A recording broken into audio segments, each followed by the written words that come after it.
All right, good Wednesday morning. We're off to a rainy start out there. We sure are.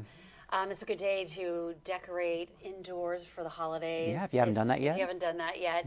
Speaking of that, there's this family in Germany, and they have set the world record for most decorated Christmas trees at home.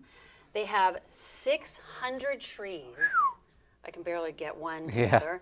50,000 lights and well over 100,000 ornaments. Wow. You can see them there. They've spent more than $85,000 on decorations, which I think is amazing. Like you said, one tree for me is enough.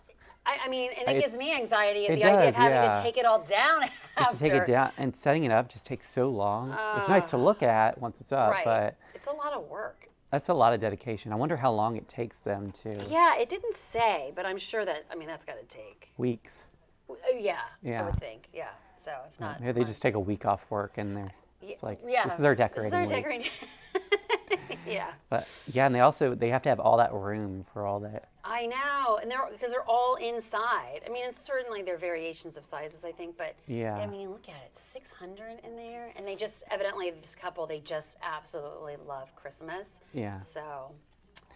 Well, hopefully they give people tours. Yeah. Their friends and family. Really, exactly. Come look at my house. Or for maybe Christmas. charge people. Charge people, kind yeah, of make some recoup money. That 85,000. I know, the electric bill's probably High. high.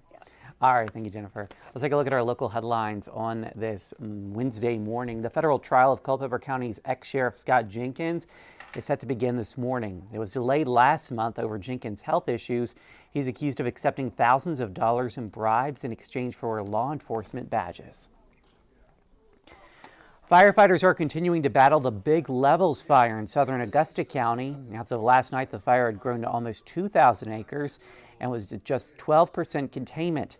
Officials say today's rain will help to slow the spread of this fire. There are no evacuation orders in place at the moment, but several trails and other areas are still closed off to the public. This week, people can dine at Duners and Ivy to support the Blue Ridge Area Food Bank. It's in honor of Charlottesville restaurateur Wilson Ritchie. Tomorrow marks 1 year since his death. Duners will give 15% of proceeds through Thursday to the food bank. You can also contribute by dropping off food donations at the restaurant. And Monticello High School is nixing its JROTC program. The district says there aren't enough students to justify its funding. Well, one mother tells us she was disappointed there were no proposed solutions for keeping the program. The executive director of secondary education for the division says guidance counselors will accommodate students in any way they can. All right, well, we are off to a wet start to the day. Wet and mild to start. Of course, we're going to turn much colder later this afternoon as the system does move through, but finally some good beneficial rain. We could see an inch to an inch and a half of rain, and again, we'll start out in the 50s and 60s by later this afternoon and tonight. We'll see temperatures cooling back into the 30s and 40s, and that'll set the stage for the late week. Sunny for Thursday and Friday, breezy. Temperatures will be in the mid-40s. Saturday, partly sunny, 47. We're still counting down those days before Christmas. More rain expected on Sunday, and then another warm-up early next week. Mostly cloudy Monday, 57. Sunny and near 60 on Tuesday. But good news is we're going to get some good rain.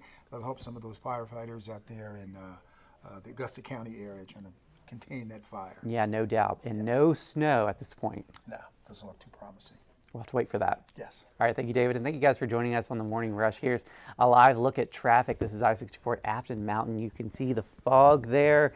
And we are dealing with some rain on this Wednesday morning, so make sure you are playing it safe, using your windshield wipers, driving slow, giving yourself a little bit of extra time.